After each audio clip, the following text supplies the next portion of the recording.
Om Shanti. Spark audio book का नाम है तुरंत दान महापुण्य, पार्ट 3। सर्व बातों में सैंपल बनने से पास विद ऑनर बन सकते हैं, ऐसा कभी कोई बात में कहते हो, अभ्यास नहीं है। ऑलराउंड बनना दूसरी बात है, यह हुई कमाई। ऑलराउंड एग्जाम्पल बनना दूसरी बात है। हर बात अन्य के आगे सैंपल बनकर दिखाना, हर बात में कदम आगे बढ़ाना, अपने द्वारा सभी को कमाई में उल्लास दिलाना, यह है ऑलराउंड एग्जाम्पल बनना। अव्यक्त वाणी की डेट है 21 जनवरी 1971। शक्ति गंवाना अर्थात रावण को बुलाना, इसलिए कभी भी अपनी शक्ति को कम न होने देना। जमा करना सीखो। भविष्य 21 जन्मों के लिए शक्ति को जमा करना है। अभी से जमा करेंगे तो जमा होगा, इसलिए सदैव यही सोचो कि जमा कितना किया है। अव्यक्त वाणी की डेट है 1 मार्च 1971। अभी सफलता को लाने के लिए आप लोगों को समय और संकल्प, संपत्ति, शक्ति बहुत लगानी पड़ती है। फिर क्या होगा? सफलता स्वयं आपके सामने आएगी। संपत्ति लगानी नहीं पड़ेगी, संपत्ति आपके सामने स्वयं स्वाहा होने आएगी। समझा? इतना अंतर है सिर्फ एक बात की धारणा से। वह कौन सी बात? मन मना भव होकर हरेक के मन के भाव को जानना। अव्यक्त वाणी की डेट है 18 अप्रैल 1971। महान आत्माओं का कर्तव्य भी महान होना चाहिए। सारे दिन की दिनचर्या में यह चेक करो कि महान आत्मा होने के नाते से सारे दिन के अंदर आज कौन सा महान कर्तव्य किया। महादानी बने। वैसे भी महान आत्माओं का कर्तव्य दान पुण्य होता है, तो यह सभी से महान आत्माएं कहलाने वाले हैं। तो आज सारे दिन में कितने को दान दिया और कौन सा दान दिया? जैसे महान आत्माओं का भोजन, खान पान आदि महान होता है, वैसे देखना है आज हमारी बुद्धि का भोजन महान रहा, शुद्ध भोजन स्वीकार किया। जैसे देखो महान आत्मा कहलाने वाले अशुद्ध भोजन स्वीकार करते हैं, तो उनको देख कर के सभी क्या कहते हैं? कहेंगे यह महान आत्मा है। तो अपने को आप ही चेक करो कि आज हमने बुद्धि द्वारा कोई भी अशुद्धि संकल्प का भोजन तो नहीं पान किया। महान आत्माओं का आहार विहार यही तो देखा जाता है। तो आज सारे दिन में बुद्धि का आहार कौन सा रहा? अगर कोई अशुद्ध संकल्प व विकल्प व व्यर्थ संकल्प भी बुद्धि ने ग्रहण किया, तो समझना चाहिए कि आज मेरे आहार में अशुद्धि रही। जो महान आत्मा होते हैं, उनके हर व्यवहार अर्थात चलन से सर्व आत्माओं को सुख का दान देने का लक्ष्य होता है। वह सुख देता और सुख लेता है। तो ऐसे अपने आप को चेक करो कि महान आत्मा के हिसाब से आज के दिन कोई भी दुख दिया व लिया तो नहीं। पुण्य का कार्य क्या होता है? पुण्य अर्थात किसको ऐसी चीज देना जिससे उस आत्मा से आशीर्वाद निकले, इसको कहते हैं पुण्य का कर्तव्य। जिसको सुख देंगे उसके अंदर से आपके प्रति आशीर्वाद निकलेगी, तो यह है पुण्य का काम। अव्यक्त वाणी की डेट है 18 अप्रैल 1971। वरदानी मूर्त बनने के लिए सर्वशक्तियों को अपने में देखना चाहिए कि इतना स्टॉक जमा किया है जो दूसरों को दे सकूं। अगर जमा ही नहीं किया होगा तो दूसरे को क्या देंगे। तो वरदानी मूर्त बनने के लिए सर्वशक्तियों को अपने में इतना जमा करना पड़े जो दूसरे को दे सके। इतना जमा का खाता है व कमाया और खाया, यह रिजल्ट है। एक होता है कमाया और खाया, दूसरा होता है जमा करना, और तीसरा होता है जो इतना भी नहीं कमा सकते जो स्वयं को भी चला सके। दूसरे की मदद ले अपने को चलाना पड़ता। तो तीसरी स्टेज व दूसरी स्टेज से पार हुए हो, वह है कमाया और खाया, और पहली स्टेज है जमा करना। तो रोज अपना बैंक बैलेंस देखते हो। बहुत भिखारी भीख मांगने के लिए आएंगे, तो इतना ही जमा करना पड़े जो सभी को दे सको। जमा करने सीखे हो? कितना जमा किया है? खाते से तो पता लग जाता है ना। अपना खाता देखा है? कई ऐसे भी होते हैं जो निकाल कर खाते जाते हैं, मालूम नहीं पड़ता है। फिर जब अचानक खाता देखते हैं तो समझते हैं कि यह क्या हो गया, ऐसे तो यहाँ होंगे ही नहीं। अव्यक्त वाणी की डेट है 20 मई 1971। बाप दादा आज्ञा भी करते हैं और प्रतिज्ञा भी करते हैं। ऐसे कौन से महावाक्य है जिसमें आज्ञा भी आ जाए और प्रतिज्ञा भी आ जाए? ऐसे महावाक्य याद आते हैं जिनमें आज्ञा और प्रतिज्ञा भी आ जाए। ऐसे बहुत महावाक्य है, लंबी लिस्ट है इनकी। लेकिन टेम्पटेशन के महावाक्य है कि एक कदम आप उठाओ तो 1000 कदम बाप दादा आगे आएंगे, न कि 10 कदम। इन महावाक्यों में आज्ञा भी है कि एक कदम आगे बढ़ाओ, और फिर प्रतिज्ञा भी है कि 1000 कदम बाप दादा भी आगे बढ़ेंगे।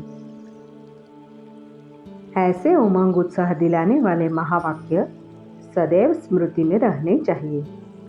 आज्ञा को पालन करने से बाप की जो प्रतिज्ञा है उससे सहज रीति अपने को आगे बढ़ा सकेंगे, क्योंकि फिर प्रतिज्ञा मदद का रूप बन जाती है। एक अपनी हिम्मत, दूसरी मदद, जब दोनों मिल जाते हैं तो सहज हो जाता है। इसलिए ऐसे ऐसे महावाक्य सदैव स्मृति में रहने चाहिए। स्मृति ही समर्थी लाती है। अव्यक्त वाणी की डेट है 30 मई 1971। जो विश्व के राजे बनने वाले हैं, उन्हों की विशेषता यह है सर्व आत्माओं को राजी रखना। महारथियों के कदम कदम में पद्मों की कमाई रहती है। सीता माता भी छुट्टी ले रही है। अपने को समर्थ आत्मा समझ इस शरीर को देख रही हो। साक्षी अवस्था की स्थिति में स्थित होने से शक्ति मिलती है। जैसे कोई कमज़ोर होता है तो उनको शक्ति भरने के लिए ग्लूकोज चढ़ाते हैं।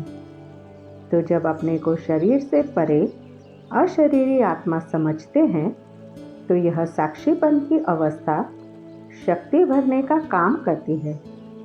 और जितना समय साक्षी अवस्था की स्थिति रहती है उतना ही बाप साथी भी याद रहता है, अर्थात साथ रहता है। तो साथ भी है और साक्षी भी है। एक साक्षीपन की शक्ति, दूसरा बाप के साथी बनने की खुशी की खुराक। तो बताओ फिर क्या बन जाएगी? निरोगी, शक्ति रूप न्यारी और प्यारी। अव्यक्त वाणी की डेट है 3 जून 1971। नंबर 1 बिजनेसमैन बनने के लिए सहज तरीका क्या है? अपने को बिजी रखने से ही नंबर 1 बिजनेसमैन बन जाएंगे। जिसको अपने को बिजी रखना नहीं आता है वह बिजनेसमैन के भी लायक नहीं कहा जाएगा।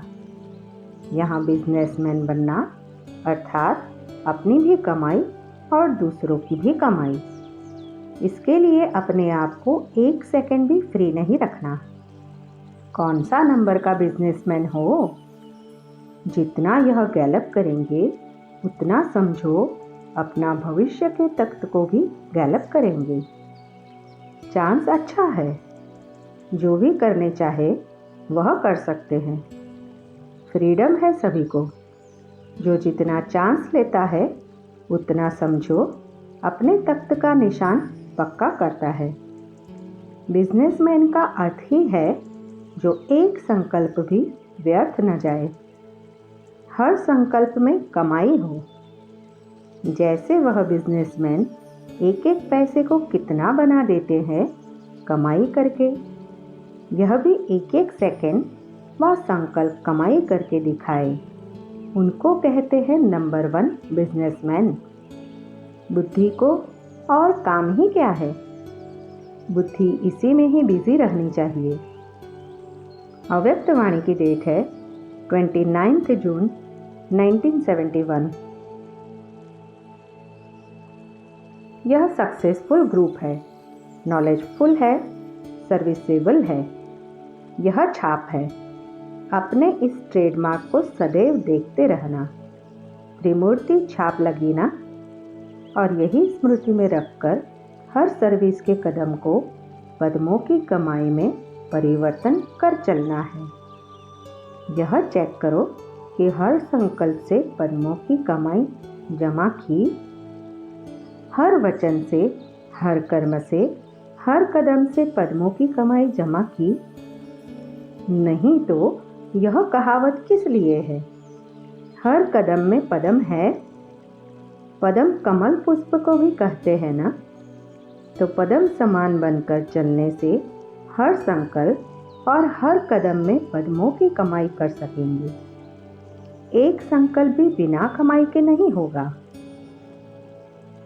अव्यक्त वाणी की डेट है 11 जुलाई 1971। कुमारों में जेब खर्च का संस्कार होता है, वैसे प्रवृत्ति मार्ग वालों में भी विशेष संस्कार होता है कुछ न कुछ आयवेल के लिए किनारे रखना। चाहे कितना भी लखपति क्यों ना हो, कितना भी स्नेही क्यों ना हो, लेकिन फिर भी यह संस्कार होते हैं।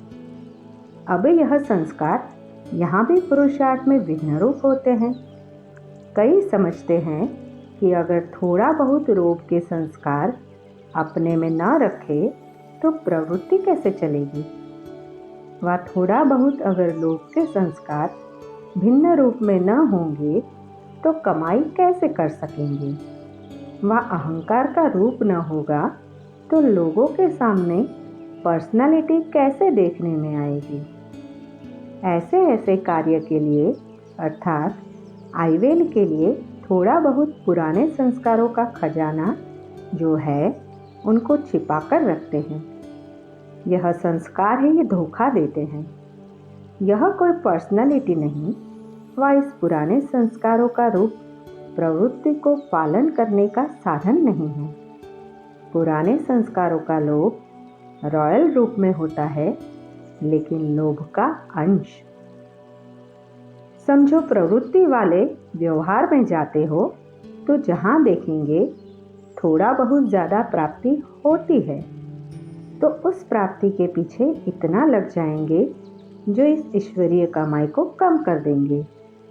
इस तरफ अटेंशन कम कर उस तरफ की प्राप्ति तरफ ज़्यादा अटेंशन गया तो क्या यह लोभ का अंश नहीं है? इस रीति जो आयवेल के लिए पुराने संस्कारों की प्रॉपर्टी को अर्थात खजाने से थोड़ा बहुत किनारे कर रखते हैं समय पर यूज करने के लिए, लेकिन यह संस्कार भी खत्म करना है। ऐसी चेकिंग करनी चाहिए जो जरा भी कहाँ कोने में कोई ऐसे पुराने संस्कार रहे हुए तो नहीं है। अव्यक्त वाणी की डेट है 27 जुलाई 1971। जमा करना है, कमाया और खाया, यह तो 63 जन्मों से करते आए हो, अब जमा करने का समय है, गंवाने का नहीं है। अच्छा, अव्यक्त वाणी की डेट है 28 जुलाई 1971। सदा बाप के स्नेह और सहयोग में रहने से सर्व आत्माएं आपके स्नेह में सहयोगी स्वतः ही बन जाएगी। सुनाया था ना कि आज आत्माओं को सर्व अल्पकाल के सुख शांति के साधन है, लेकिन सच्चा स्नेह नहीं है। स्नेह की भूखी आत्माएं हैं। अन्न और धन शरीर के तृप्ति का साधन है, लेकिन आत्मा की तृप्ति रूहानी स्नेह से हो सकती है, वह भी अविनाशी हो। तो स्नेही ही स्नेह का दान दे सकते हैं। अगर स्वयं भी सदा अपने स्नेही नहीं होंगे तो अन्य आत्माओं को भी सदाकाल का स्नेह नहीं दे सकेंगे। इसलिए सदा स्नेही बनने से स्नेही स्नेह में आकर स्नेही के प्रति सभी कुछ न्योछावर व अर्पण कर ही देते हैं। स्नेही को कुछ भी समर्पण करने के लिए सोचना व मुश्किल होना नहीं होता है। तो इतनी जो बहुत बातें सुनते हो, बहुत मर्यादाएं व नियम सुनते सुनते यह भी सोचने लगते हो कि इतना सभी करना पड़ेगा, लेकिन यह सभी करने के लिए सभी से सहज युक्ति व सर्व कमजोरियों से मुक्ति की युक्ति यही है कि सदा स्नेही बनो। जिसके स्नेही है उस स्नेही के निरंतर संग से रूहानियत का रंग सहज ही लग जाता है। अव्यक्त वाणी की डेट है 20 सितंबर 1971। आज के दिन सर्व आत्माएं धन के प्यासी है, तो ऐसी प्यासी आत्माओं को ऐसा रूहानी धन दो जिससे कभी भी आत्मा को धन मांगने की आवश्यकता ही ना रहे। धन कौन मांगते हैं? भिखारी। आज के दिन आत्मा भिखारी बनती है। रॉयल भिखारी कहो, कितने भी करोड़पति हो, लेकिन आज के दिन भिखारी बनते हैं। ऐसी भिखारी आत्मा को भिखारीपन से छुड़ाओ, यह है बेहद की सेवा। दाता के बच्चे हो ना, तो दाता के बच्चे वरदाता के बच्चे अपने वरदान की शक्ति से, ज्ञान दान की शक्ति से भिखारियों को मालामाल बनाओ।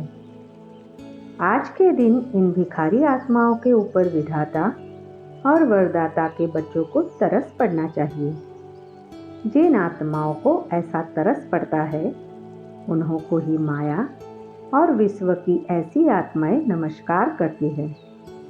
इसलिए अब तक भी दीपक जगाते हैं। जब लाइट जलाते हैं तो नमस्कार जरूर करते हैं।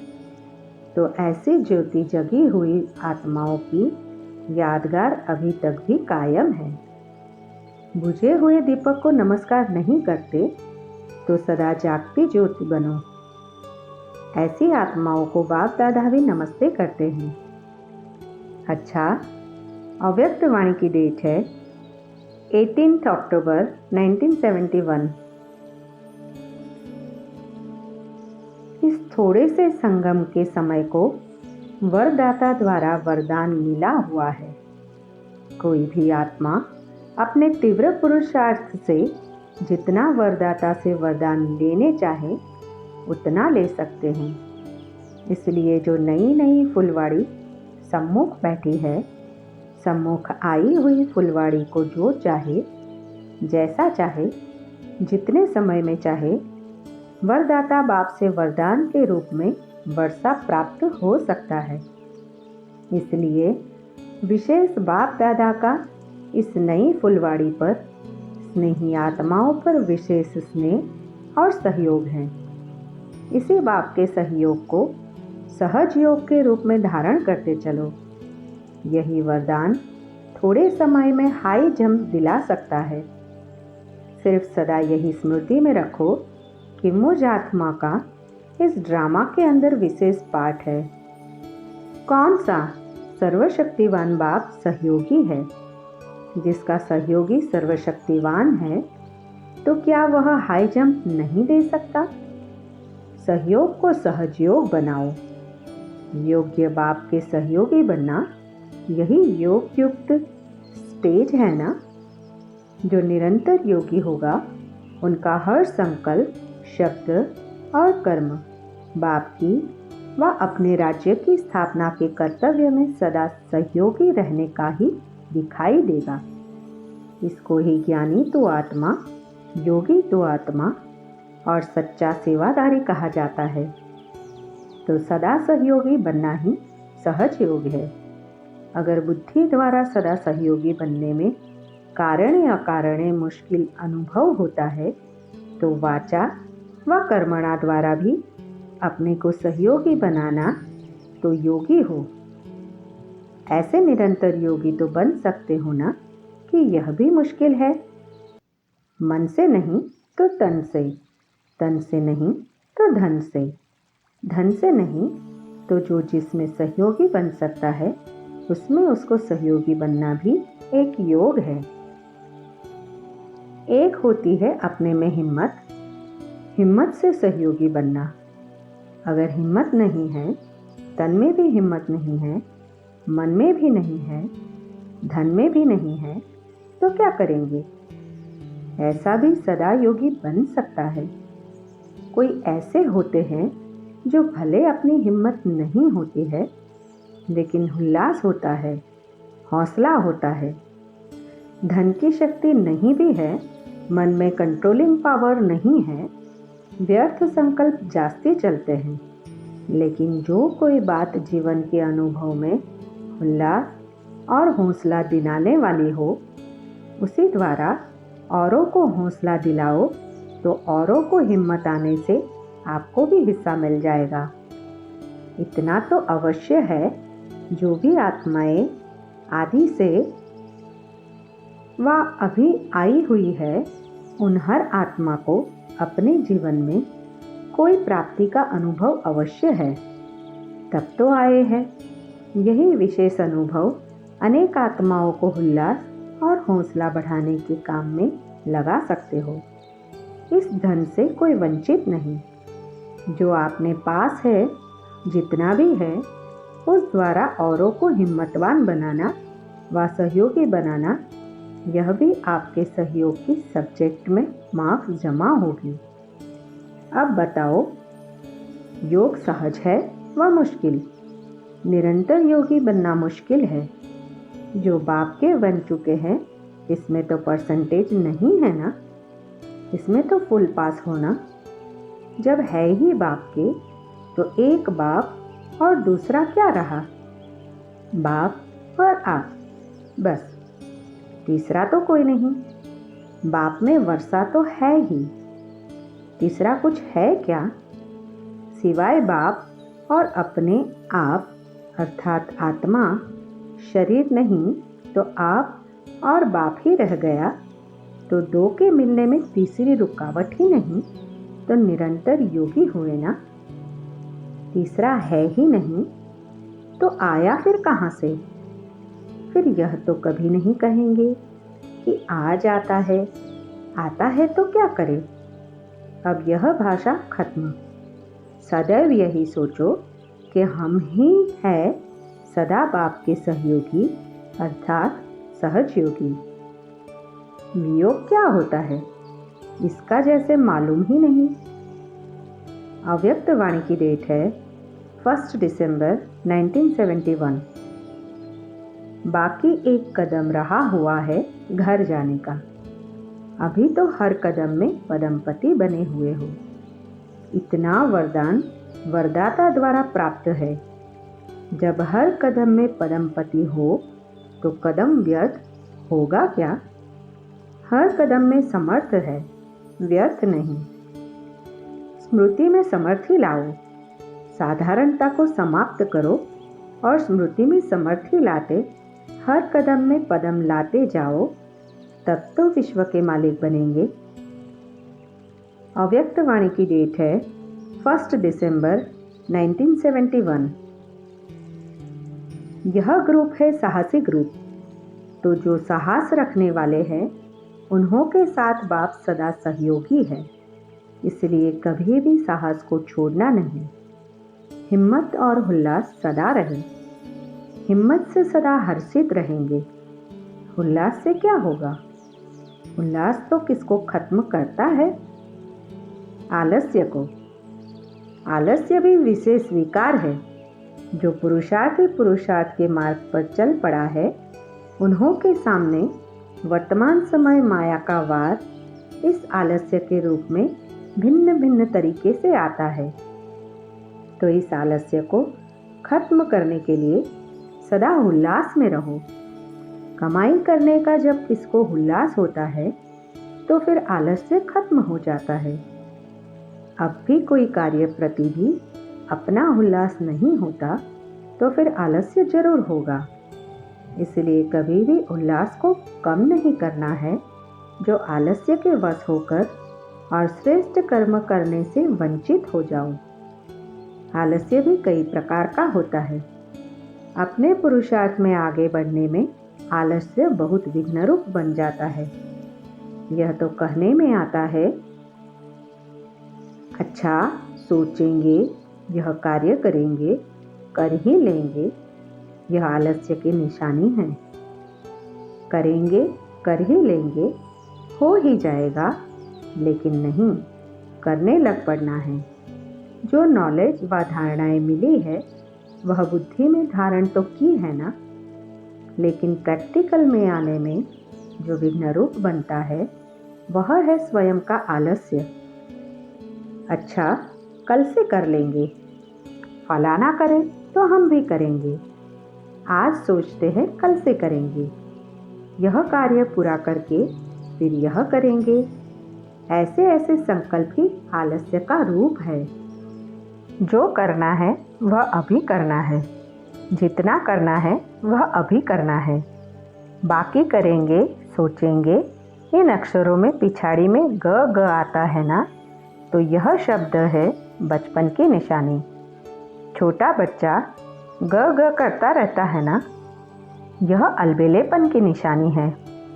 इसलिए कभी आलस्य का रूप अपने पास आने न देना और सदा अपने को उल्लास में रखना, क्योंकि निमित्त बनते हो ना, निमित्त बने हुए सदैव पुरुषार्थ के उल्लास में रहते हैं, तो उन्हें देख और भी उल्लास में रहते हैं।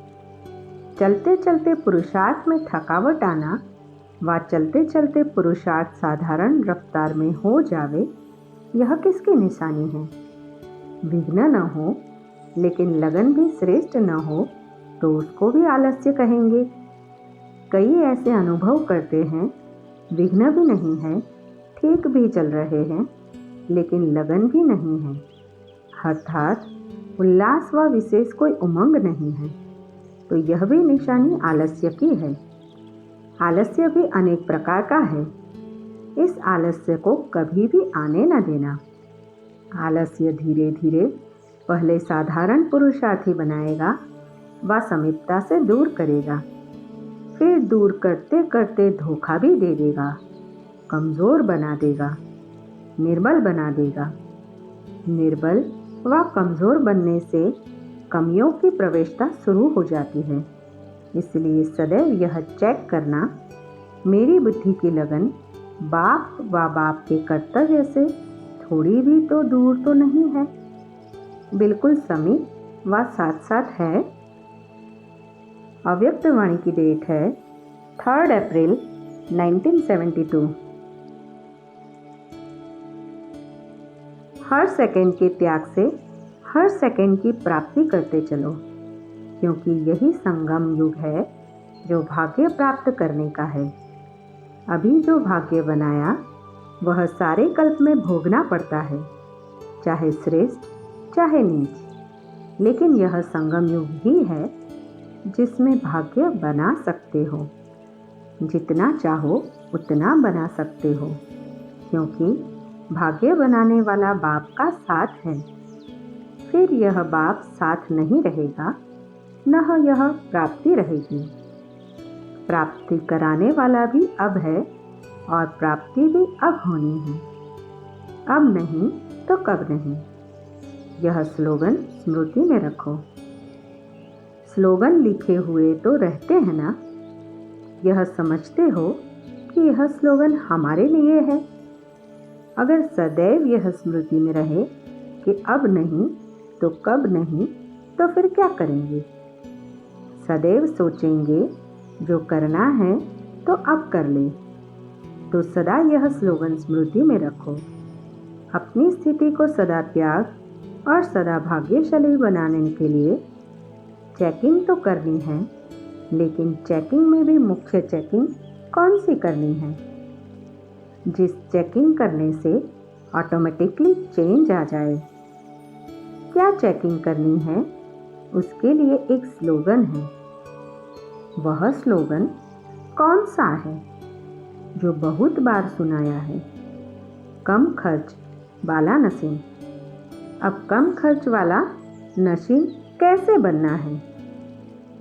वो लोग तो स्थूल धन में कम खर्च वाला नसीब बनने का प्रयत्न करते हैं, लेकिन आप लोगों के लिए संगम युग में कितने प्रकार के खजाने हैं मालूम है?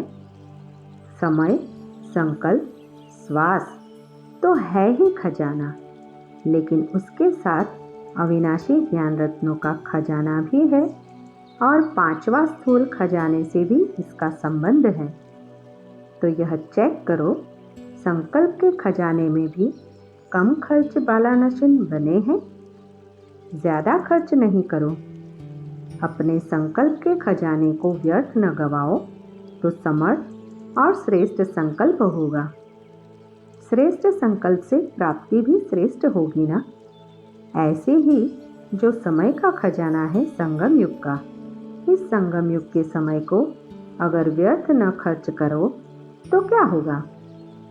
एक एक सेकंड में अनेक जन्मों की कमाई का साधन कर सकेंगे। इसलिए यह समय व्यर्थ नहीं गंवाना है। ऐसे ही जो श्वास अर्थात हर श्वास में बाप की स्मृति रहे, अगर एक भी श्वास में बाप की याद नहीं तो समझो व्यर्थ गया। तो श्वास को भी व्यर्थ नहीं गंवाना।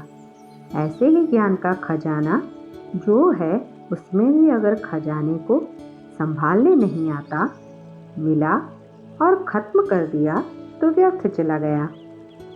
मनन नहीं किया ना, मनन के बाद उस खजाने से जो खुशी प्राप्त होती है, उस खुशी में स्थित रहने का अभ्यास नहीं किया तो व्यर्थ चला गया ना।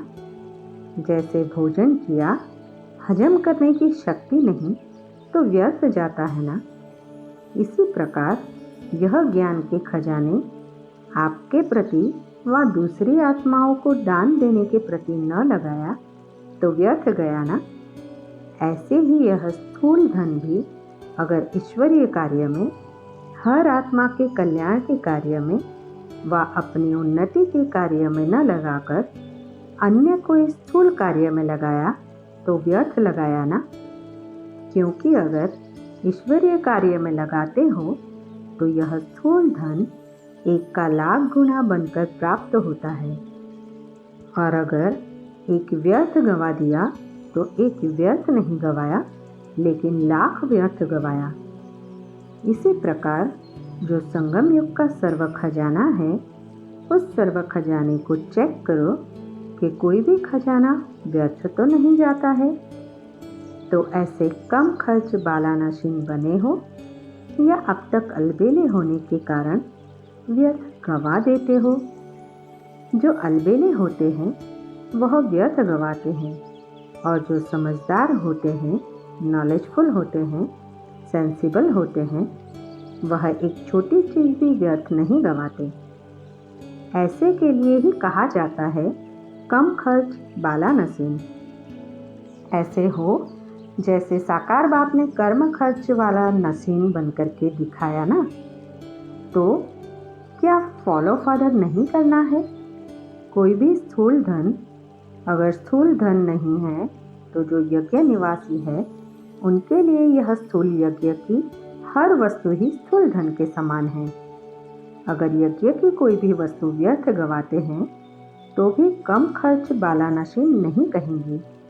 जो प्रवृत्ति में रहने वाले हैं, स्थूल धन से अपना उच्च पद बना सकते हैं, वैसे ही यज्ञ निवासी भी अगर यज्ञ की स्थूल वस्तु कम खर्च बालानसीन बनकर यूज करते हैं, अपने प्रति व दूसरों के प्रति उनका भी इस हिसाब से भविष्य बहुत उच्च बनता है। ऐसे नहीं कि स्थूल धन तो प्रवृत्ति वालों के लिए साधन है, लेकिन यज्ञ निवासियों के लिए यज्ञ की सेवा भी यज्ञ की वस्तु की इकोनॉमी रूपी धन स्थूल धन से भी ज़्यादा कमाई का साधन है। इसलिए जब यज्ञ की एक भी चीज़ यथार्थ रूप से लगाते हो व संभाल करते हो, व्यर्थ से बचाव करते हो, तो समर्थी आती है भविष्य प्राप्ति के लिए। व्यर्थ से बचाव या अपना भविष्य बनाने की तो प्राप्ति हुई ना, इसलिए हर एक को अपने आप को चेक करना है। तो अपने को कम खर्च बालानसीन कितना बनाया है। व्यर्थ से बचो, समर्थ बनो। जहाँ व्यर्थ है वहाँ समर्थ जरा भी नहीं, और जहाँ समर्थी है वहाँ व्यर्थ जावे यह हो नहीं सकता। अगर खजाना व्यर्थ जाता है तो समर्थी नहीं आ सकती है। अव्यक्त वाणी की डेट है 15 मार्च 1972।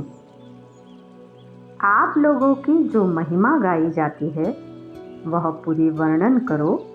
सर्वगुण संपन्न, 16 कला संपूर्ण, संपूर्ण निर्विकारी, मर्यादा पुरुषोत्तम। जब मर्यादाओं का उल्लंघन होता है तब ही केयरलेस होते हो।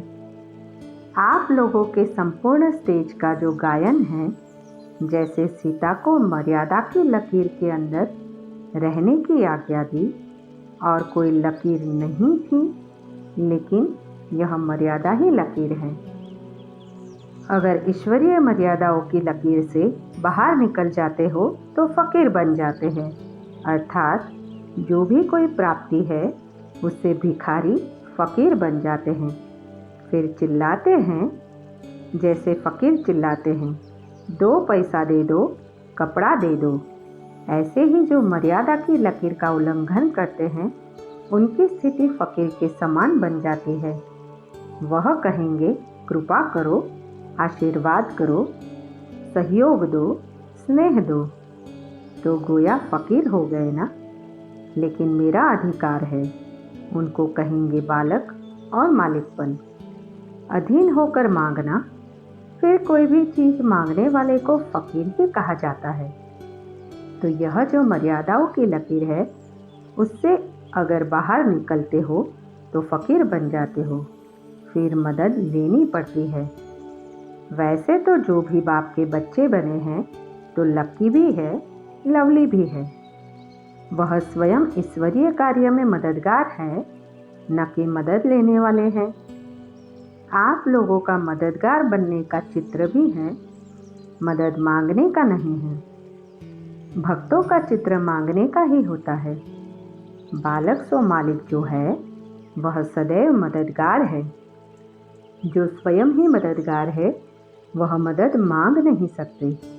वह देने वाले हैं, न कि लेने वाले। दाता कभी लेता नहीं है, दाता देने वाला होता है। तो अपने आप को एक ही बाप अर्थात राम की सच्ची सीता समझकर सदा मर्यादाओं की लकीर के अंदर रहे, अर्थात यह केयर करे तो केयरफुल बने रहेंगे। केयरफुल से ऑटोमेटिकली चेयरफुल बनेंगे। तो वह मर्यादाएं क्या क्या है, वह सभी बुद्धि में रहनी चाहिए। अव्यक्त वाणी की डेट है 27 अप्रैल 1972।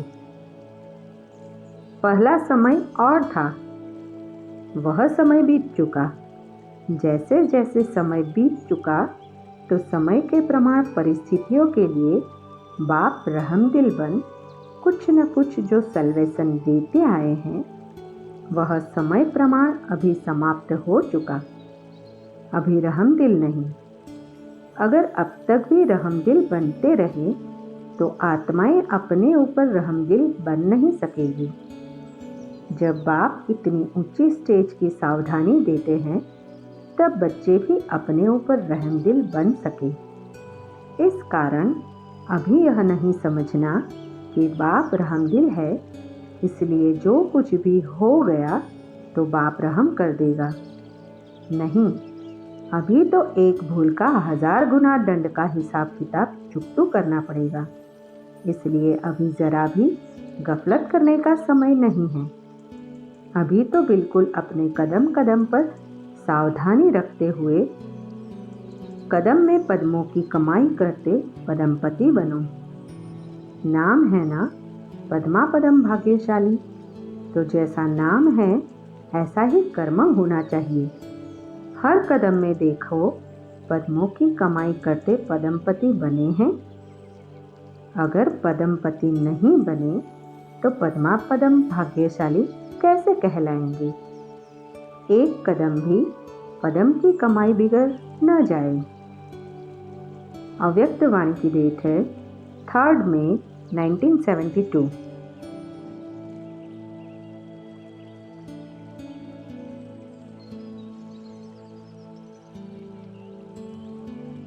ओम शांति।